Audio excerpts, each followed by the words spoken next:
Olá, meus irmãos, minhas irmãs, que alegria estar aqui. Deus abençoe sua vida. Prazer, mais uma vez, Deus está nos concedendo, nesta ocasião, a oportunidade de poder estarmos juntos, né? Não fisicamente, isso ainda não está sendo possível. Espero que em breve nós possamos estar juntos fisicamente, mas a grande alegria é poder, nesta ocasião, aprender juntamente com os irmãos a palavra de Deus. Nós estamos estudando nesse trimestre a lição da revista CPAD, falando sobre dons espirituais e ministeriais. Estamos aprendendo bastante e acredito que cada aula nós crescemos um pouco mais no conhecimento. Hoje, então, eu quero falar com os irmãos e conversar um pouco com os irmãos sobre a lição de número 2. A lição cujo tema é o propósito dos dons espirituais. Qual o propósito dos dons espirituais? Eu não vou ler a leitura em classe para que o vídeo não fique muito comprido, muito longo, até porque os irmãos já estão em posse da sua revista, mas eu quero deixar aqui para aqueles que não têm. Está situado em 1 Coríntios, capítulo de número 12, do 8 ao 11, e capítulo 13, do 1 ao 2. Está aí localizada a nossa leitura em classe. Meus irmãos, antes de eu falar do dom espiritual, eu acho interessante, julgo importante falar sobre como se deu a criação desta igreja ali em Corinto, na cidade em Corinto. O apóstolo, na verdade, Lucas descreve isso para nós, em Atos capítulo 18, alguns detalhes que Lucas descreve, e eu acho isso muito importante. Como o tema da lição é o propósito dos dons, eu quero estender um pouco e falar sobre, além do propósito dos dons, eu não quero fugir disso, nós vamos falar do propósito, quais são, mas eu quero falar do propósito de Deus em criar essa igreja, estabelecer ali em Corinto essa igreja. Os irmãos, vejam que esse texto é muito interessante porque Paulo, quando ele sai de Atenas e ele vai para Corinto, ali em Corinto estava já residindo ali um casal por nome de Áquila e Priscila. Esse casal, eles vieram de Roma, fugiram de Roma por conta de um decreto que ali Cláudio tinha estabelecido, e alguns judeus foram expulsos de Roma. E Paulo, quando se junta a esse casal, tinha o mesmo ofício, era fazedor de tendas. Então Paulo está morando ali em Corinto, morando com esse casal, e eles faziam tenda, trabalhavam durante a semana no ofício de fazer tenda, e aos sábados Paulo subia à sinagoga para pregar o evangelho. Então, Paulo ali, com uma autoridade e tomado por uma unção do Espírito, pregando a palavra, quando Paulo disputava com eles, judeus, e ali também tinha alguns gregos, quando Paulo disputava com eles a palavra, o texto vai dizer que Paulo o convencia, judeus e gregos.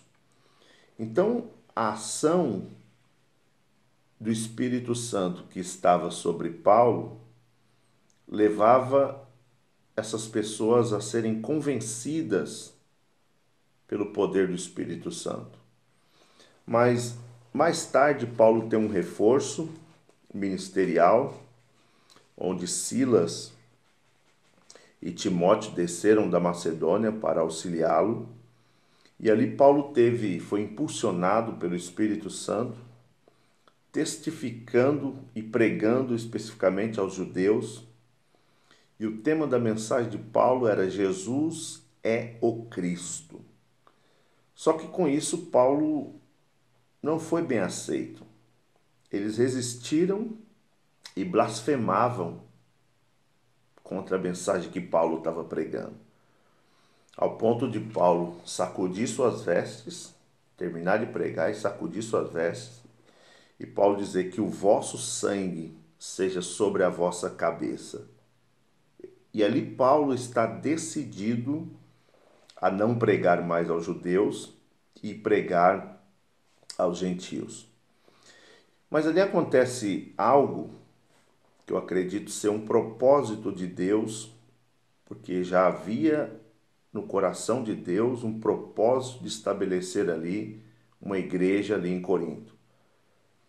Quando Paulo sai dali da sinagoga, saindo dali da sinagoga, Paulo entrou na casa de um homem cujo nome é Tício Justo, servo de Deus, servia a Deus. E ele morava ao lado da sinagoga. E diz que Crispo, que era o principal da sinagoga, ele creu no Senhor. Não só ele, mas toda a sua casa creu no Senhor. Então veja que a mensagem que Paulo está pregando é uma mensagem, como ele mesmo mais tarde escreve aos Romanos, que é o poder de Deus. Esse Crispo, que é o principal da sinagoga, ele creu no Senhor, ele e toda a sua casa. Aqui não está dizendo quantas pessoas havia na sua casa, mas ele creu com toda a sua casa, e muitos dos coríntios, além de crer, foram batizados. Então perceba, houve ali uma perseverança de Paulo em semear ali a palavra, com muita dificuldade, com muita perseguição. E o mais interessante, que o verso de número 9, parece que ali é Deus dando a Paulo uma convicção, porque o texto diz que o Senhor visita Paulo em visão. E diz a ele: Paulo, não temas, mas fala e não te cales, porque eu sou contigo. E ninguém lançará a mão de ti para te fazer mal, pois tenho muito povo nessa cidade. Então isso foi como que um ânimo que Deus deu a Paulo para o seu ministério, como que uma convicção e um entendimento que Paulo teve de que era um propósito estabelecido por Deus que a igreja fosse estabelecida ali. Então Paulo ficou ali 1 ano e 6 meses ensinando, pregando, estruturando ali a igreja, e ali então nasce essa igreja que nós hoje vamos falar dela, a igreja em Corinto. Agora, é algo muito interessante falar também sobre o contexto que essa igreja está inserida, porque Corinto, essa localidade em Corinto, Corinto é uma cidade portuária. Corinto, ela é uma cidade onde ali era um porto, os cais dos navios, era mais ou menos onde existia ali o embarque e desembarque dos navios, onde trazia mercadoria e levava mercadoria por todo lugar do mundo. Então, os irmãos imaginam, todo lugar do mundo era uma intensa rota de tráfego de pessoas que passava por ali.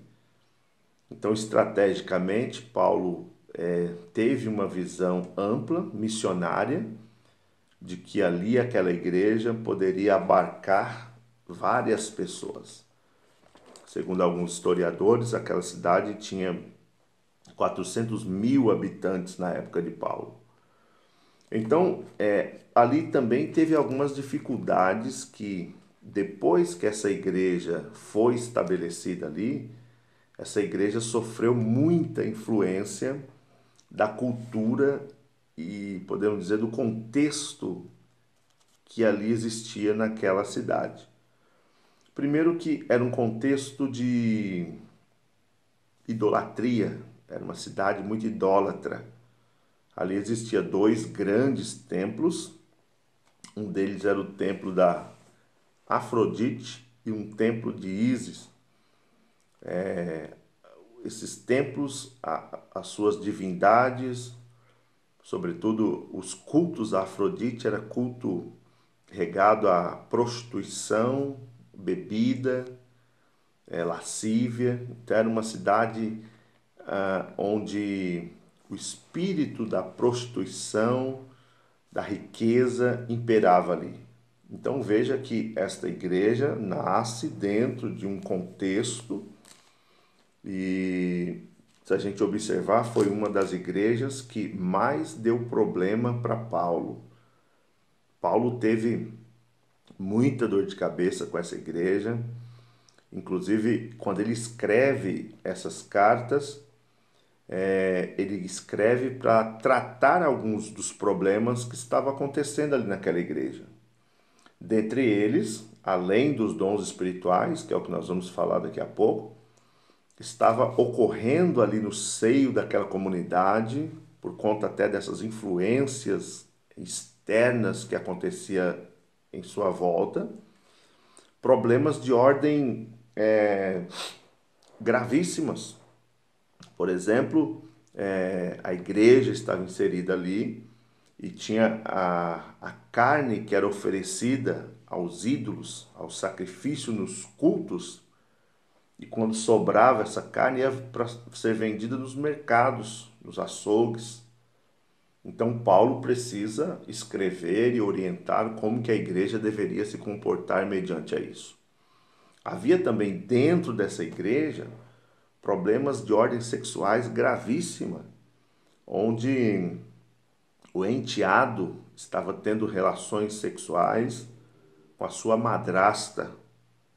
E Paulo fica perplexo porque a liderança da igreja não tomou nenhum posicionamento, não o disciplinou. E Paulo diz que isso é natural quando acontece no mundo, mas dentro da igreja esse tipo de comportamento não pode. Então, meus irmãos, tem vários problemas que nós não vamos nos ater aqui que estava acontecendo naquela igreja. Mas falando sobre dons espirituais, a preocupação de Paulo, primeiro era que, em 1 Coríntios, capítulo de número 7, Paulo diz o seguinte, 1 Coríntios 1, 7, capítulo 1, versículo 7, falando sobre os dons espirituais, Paulo diz que aquela igreja tinha todos os dons. Olha que interessante.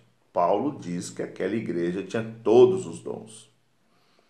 Então, veja, tinha todos os dons, mas no capítulo 3, Paulo diz que não podia falar com aqueles irmãos, com aquela igreja, como a espirituais, mas sim como a carnais e meninos. Então, peraí. É possível alguém ter dom ou dons e não ser espiritual? Sim. Paulo está afirmando que sim, porque essa igreja tinha todos os dons. No entanto, o comportamento dessa igreja, as ações dessa igreja, essa igreja se comportava como carnal. E Paulo diz que não tinha como falar com eles como a espirituais. Então veja que problema grave relacionado aos dons Paulo precisava resolver. Então Paulo, quando escreve no capítulo de número 12 de 1 Coríntios, Paulo escreve dizendo o seguinte, primeiro, acerca dos dons, ele começa dizendo assim, acerca dos dons espirituais, não quero, irmãos, que sejais ignorantes. O que é uma pessoa ignorante? É uma pessoa que não tem conhecimento de causa. é uma pessoa que não domina, é uma pessoa que não sabe do assunto, é uma pessoa que vive na ignorância. E Paulo começa esclarecendo: espera aí, vocês têm todos os dons, no entanto, vocês precisam conhecer os dons. Então, irmãos, a primeira razão pela qual Paulo escreve essa carta é para doutrinar essa igreja. Essa igreja estava descambando para um caminho perigoso, o caminho de viver associado com o mundo, fazendo as práticas que o mundo fazia. Essa igreja, ela era o tempo todo tentada a andar por conta da sua estabilidade econômica, por conta não tinha as carências e as necessidades financeiras, por conta do meio em que ela vivia. Essa igreja, ela vive achando normal, por exemplo, esses problemas que eu citei de início aqui dentro dela. Então, Paulo está trabalhando essas questões, Paulo está disciplinando, orientando, conduzindo eles a andar de maneira que agradava a Deus. E no que se refere aos dons, Paulo está preocupadíssimo, porque essa igreja que diz que tinha todos os dons, não tinha fruto. Então, não basta só ter o dom, não basta ter dom e não ter fruto. Porque aí Paulo vai trabalhar essa questão, que vocês têm que ter o dom e não ser ignorante. É a mesma coisa você ter uma ferramenta e você não saber usar essa ferramenta.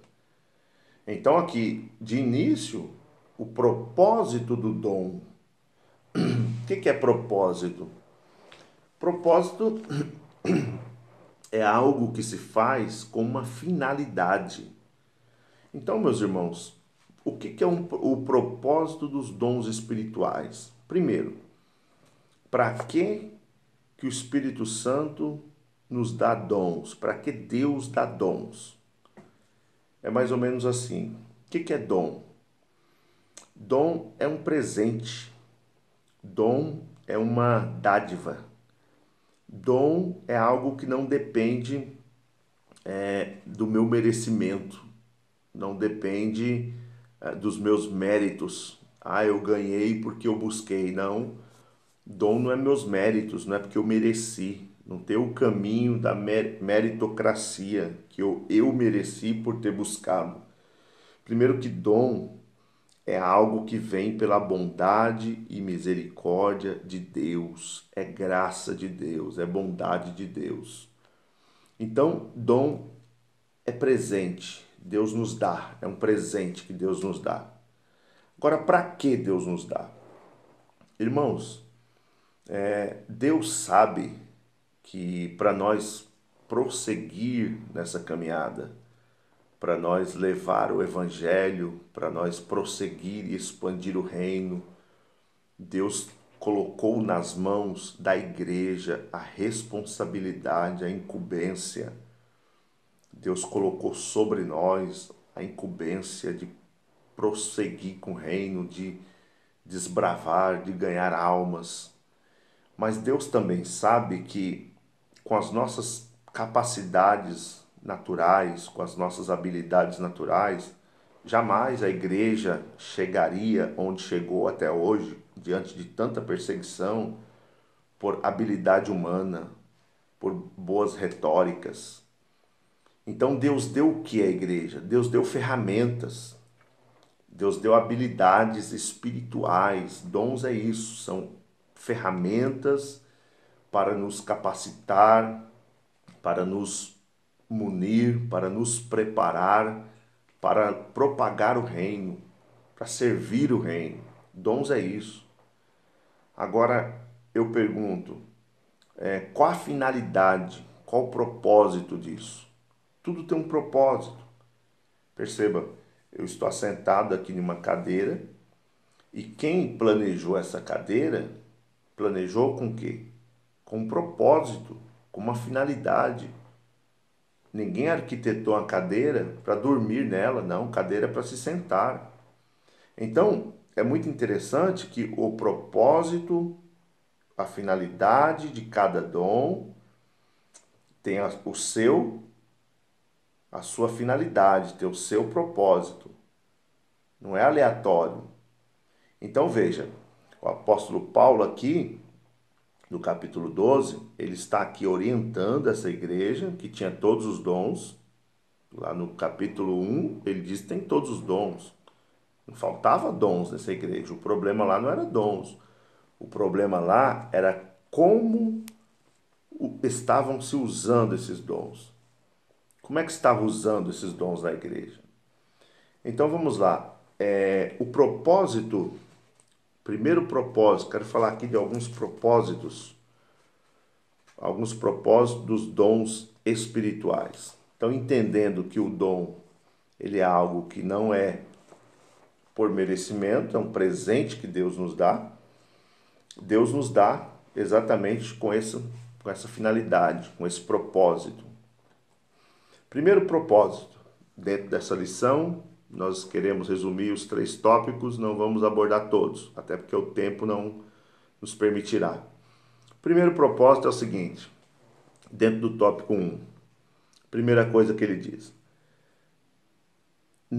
o dom não é um sinal de superioridade, e sim para servir. Meus irmãos, o dom espiritual, ele primeiro precisa ser desmistificado 2 coisas. O dom, quando alguém recebe um dom por graça e por bondade e por misericórdia de Deus, primeiro que não existe dom menor nem dom maior. Não existe donzinho e donzão. Porque dentro do meio pentecostal há sim uma ideia de que, por exemplo, não quero me ater muito nisso, porque os outros professores vão falar aqui especificamente de cada dom. Mas dentro do meio pentecostal tem-se uma ideia de que tem dom que ele é mais importante do que o outro. Tem dom que ele vale mais do que o outro. Algumas pessoas acreditam que tem dom, por exemplo, dom da revelação. E aí coloca um dom acima do outro e traz para quem recebe o dom uma superioridade. Essa pessoa, em alguns meios, é visto como superior, está acima. E a primeira coisa que o propósito do dom não é esse, não é dar o entendimento, a ideia de que alguém recebe um dom, essa pessoa é mais do que outro, é superior a outra pessoa. Pelo contrário, primeiro que o dom, ele não tem dom menor nem dom maior, porque o Espírito Santo, é o que Paulo disse aqui, 1 Coríntios 12, o Espírito Santo dá o dom a cada um, ou seja, cada um. Cada um é diferente, cada um é um ser, cada um é uma pessoa, cada um tem as suas particularidades, cada um, Deus tem os seus propósitos. Então, pode ser que para um Deus dá o mesmo dom para outro? Pode. Pode ser que para um Deus dá mais do que um dom? Pode. Mas o interessante é o seguinte, que todos os dons, todos eles, não existe o maior nem o menor, porque esses dons eles convergem entre si para a unidade, para fortalecer a unidade. Então, por exemplo, as pessoas fazem campanhas, ora no monte, enfim, consagra, pedindo apenas um dom. E às vezes a gente tem que pensar por que pede somente às vezes um dom, sendo que o Espírito Santo ele distribui a cada um para o que for útil. Então, meus irmãos, a primeira coisa do propósito do dom não é para supervalorizar quem recebe. Até porque a ideia de receber o dom não é te tornar maior na escala da hierarquia, não tem maior quem recebe o dom. Pelo contrário, quem recebe um dom, recebe para servir. Quanto mais dons você recebe, mais servo você fica. Porque mais peso de responsabilidade você tem. Entende? Quanto mais dom você recebe, na escala, mais embaixo você fica. É o oposto. A gente vive em um mundo onde que a ideologia que nós vivemos hoje prega o seguinte: no mundo, quem mais está em cima. Quem mais é articulado, quem mais é preparado, quem mais é capacitado, quem mais é o que manda, é aquele que está em cima e os outros o servem. No meio político, era para eles nos servir, mas eles querem estar em cima e ser servido. E na igreja, dentro do que Paulo está dizendo, é o contrário. Esse dom, essa capacidade espiritual que Deus dá com uma finalidade. Deus dá para que nós venhamos servir. Ou seja, Deus nos dá, Deus nos capacita com um determinado dom, cuja a finalidade é o quê? Servir, ser servo. Quanto mais dom você tem, mais servo você vai ser para servir. Então, o primeiro propósito que precisamos entender, propósito é o quê? Finalidade. Deus dá o dom com essa finalidade. O dom não é para atrair a imagem do pregador, do pastor, do ensinador, enfim. O dom é para que, através do dom, as manifestações mais adversas que aconteça, tudo isso contribua e tenha propósito. Então, é muito complicado quando a gente vê uma manifestação do Espírito e aí a gente diz assim, mas qual o propósito que teve nisso? Então, a primeira coisa que tem que se perguntar é qual o propósito que está tendo nisso? Teve aí alguns movimentos que na história os irmãos já ouviram falar, a unção do riso, a unção do cair, a unção do animal, que as pessoas rugiam como um leão. Mas aí a pergunta que tem que se fazer é o seguinte: está tendo propósito em que nisso? É para edificação? É para o crescimento? É para o amor? É para a paz? Está promovendo o que isso? Se não for isso, não é o dom proveniente da Bíblia. Então, primeira coisa, o primeiro propósito é esse, que o dom não é para nos deixar superior, e sim para nos tornar servo, para que nós sejamos cada dia mais servo. O apóstolo Paulo diz algo interessante em 1 Coríntios, capítulo de número 4. Eu gosto muito desse texto, porque Paulo diz assim, que os homens nos considerem como ministros de Cristo e dispenseiros dos mistérios de Deus. Olha, essa palavra despenseiros, que Paulo usa aqui, no grego, essa palavra aqui é hiperetes. O que eram os hiperetes na época? Paulo está falando isso aqui dentro de um contexto que ele vivia e conhecia muito bem. Os hiperetes da época eram os escravos. Eram os piores escravos condenados à morte. E normalmente quando esses escravos já estavam condenados à morte, eles pegavam esses escravos, colocavam nas galeras das embarcações. Naquela época era movido a remo, era remando. Então esses escravos, eles ficavam lá nos porões das embarcações, dos navios, remando. Enquanto todos estavam lá em cima e eles que faziam o navio andar. Então Paulo diz assim, que os homens nos considerem como ministros de Cristo e dispenseiro dos mistérios de Deus. Ou seja, Paulo estava dizendo, quanto maior eu for, quanto maior eu crescer no sentido de receber de Deus, mais o meu lugar sempre será nos mais profundos da embarcação onde ninguém me vê para servir. Então, É muito complexo porque algumas pessoas buscam dons, pedem dons, até ora por dons e às vezes não recebe porque pede dentro de uma intenção de se glorificar, de ser visto, de colocar a mão e eu vou estender a mão e milagre vai acontecer, foca em mim. Não, irmãos, o foco não é em nós, porque nós fomos chamados para ser hiperetes, para estar no navio remando. A embarcação está andando e não precisa a gente ser visto, está andando, a gente só está remando. Até porque Jesus disse que se a gente buscar reconhecimento aqui, você já teve sua glória, você já teve seu reconhecimento, seu aplauso, você já teve seu nome reconhecido. Então no céu você não vai ter, você já recebeu o seu galardão aqui.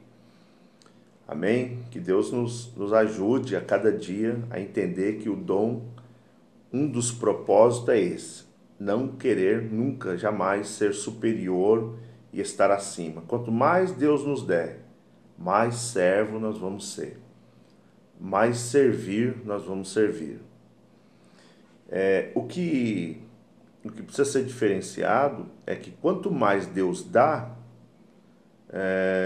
mais cobrado seremos, porque a quem Deus mais dá, mais será cobrado.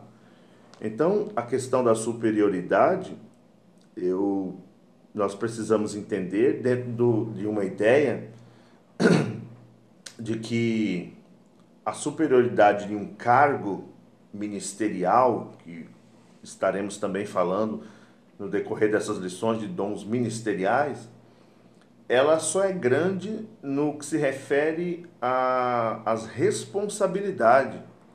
Ou seja, quem mais tem, mais responsabilidade tem e mais serve mais. Ou seja, quanto mais eu tenho, mais Deus me dá, quanto mais Deus peso coloca sobre meus ombros, aí que eu tenho que servir mais, porque é mais peso de responsabilidade que eu vou ter. Então, o primeiro propósito, meus irmãos, é esse, dentro do primeiro tópico aí. O dom não é um sinal de superioridade, pelo contrário, o dom é serviço, serviço e serviço cada dia mais. Segunda coisa, segundo propósito, qual o segundo propósito, qual a segunda finalidade em receber um dom? Segunda finalidade é edificar a si mesmo e aos outros.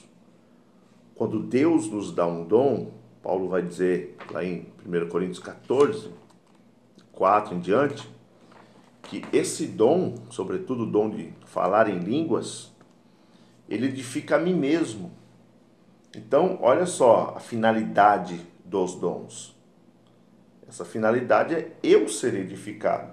Ou seja, Deus me deu um dom, sobretudo o dom de falar em línguas, que eu não quero focar muito aqui nos dons específicos, porque cada lição aqui vai ser trabalhado um dom, mas a finalidade é que eu seja edificado. Primeiro eu sou edificado, eu falo em língua, eu me edifico. E quando Deus dá um dom a alguém, esse dom é para servir ao outro. Esse dom é para edificar outro. Então, esse dom, ele edifica a mim mesmo, e esse dom que Deus me dá, ele vai edificar ao outro. Entende isso? Então, são essas as finalidades, são esses os propósitos dos dons. Fugindo disso, traz glória para si, traz louvor para si. E não é essa a finalidade, não é esse o propósito. Então, segunda coisa, o dom se manifesta através de uma finalidade para me edificar e para edificar o outro. Agora, algo muito interessante. Dentro do propósito do dom, dos dons, o dom é mais ou menos como que eu diria, vamos usar um exemplo aqui para os irmãos entenderem. Você vai fazer uma obra na sua casa, seja lá qual obra for, e você vai chamar um pedreiro. Imagina esse pedreiro chegar na sua casa e ele chega lá sem ferramenta nenhuma. Chega lá e chegou lá com Vamos dar um exemplo aí que ele chegou lá só com martelo. Peraí, você vai olhar para o pedreiro e vai dizer assim, ué, mas cadê suas ferramentas? Percebe? Para esse pedreiro executar uma obra eficiente na sua casa, ele precisa das ferramentas. E cada ferramenta tem a sua finalidade. Então, o dom tem essa finalidade. Deus nos dá essas ferramentas, cada uma ferramenta com uma finalidade. Glória a Deus por isso. Então, se o pedreiro chegar lá sem nenhuma ferramenta, logo você vai entender que aquele pedreiro, ou ele não é um profissional, ou a sua obra não vai sair a contento, porque ele não está com as ferramentas adequadas. Então, meus irmãos, os dons têm os seus propósitos estabelecidos por Deus. E o segundo propósito é esse, edificar a nós mesmos e edificar ao outro, edificar ao próximo. E dentro desse tópico, nós vamos finalizando falando do terceiro tópico, que é edificar todo o corpo de Cristo. O dom, irmãos, ou os dons, dentro da finalidade, do propósito que estabelecido pelo Espírito Santo, é mais ou menos como um prédio, né? Que esse prédio vai sendo construído e dentro desse edifício, esses dons ele vai trabalhando em conjunto, de maneira que todos vão ser edificados. Agora, algo muito interessante que o escritor coloca, eu achei interessante, que o dom cria um ambiente oriundo do amor. É o que não estava acontecendo ali na igreja em Corinto. Estava faltando o amor. Interessante que Paulo fala que esse dom, que é o dom do amor, esse não cessa, esse não termina, esse não acaba. Porque quando Jesus voltar, segundo Paulo, não vai existir mais a necessidade de se ter os dons. É mais ou menos como um pedreiro que está na sua casa e ele bota lá o andaime para fazer a construção. Eu te pergunto, depois que a sua casa está pintada, terminada, você vai deixar o andaime lá de enfeite dentro da sua sala? Não, porque o andaime só teve a utilidade enquanto a obra estava em andamento. Então os dons espirituais vão cessar, porque quando Jesus voltar e quando nós subirmos com Cristo, não vai mais haver necessidade dos dons, exceto o dom do amor. Então, os dons trabalham em conjunto, oriundo do amor, porque se não tiver o amor presente, as manifestações dos dons traz problemas, como estava trazendo na igreja em Corinto, dissensão, inveja, soberba, facções. E quando tem amor envolvido, tudo contribui de maneira que os dons são manifestos e não há interesses próprios, espúrios de se manifestar. Há o entendimento através do amor que tudo é para Ele, por Ele e para a glória dele. Amém, meus irmãos? Então Deus em Cristo abençoe, Deus abençoe os irmãos, que tenhamos aí próximas aulas maravilhosas, entendendo que devemos buscar os dons espirituais. Os dons espirituais são as ferramentas que nos habilita, que nos capacita, que nos prepara para o serviço. Que Deus nos desperte e que tenhamos sempre o entendimento que há um propósito e há uma finalidade em cada dom que Deus vai nos dar. Eu entendo e creio que há uma disponibilidade de Deus em dar os dons. Agora a pergunta é, há uma disponibilidade nossa em buscar os dons? Amém? Deus abençoe. Tenha uma boa semana e um bom domingo.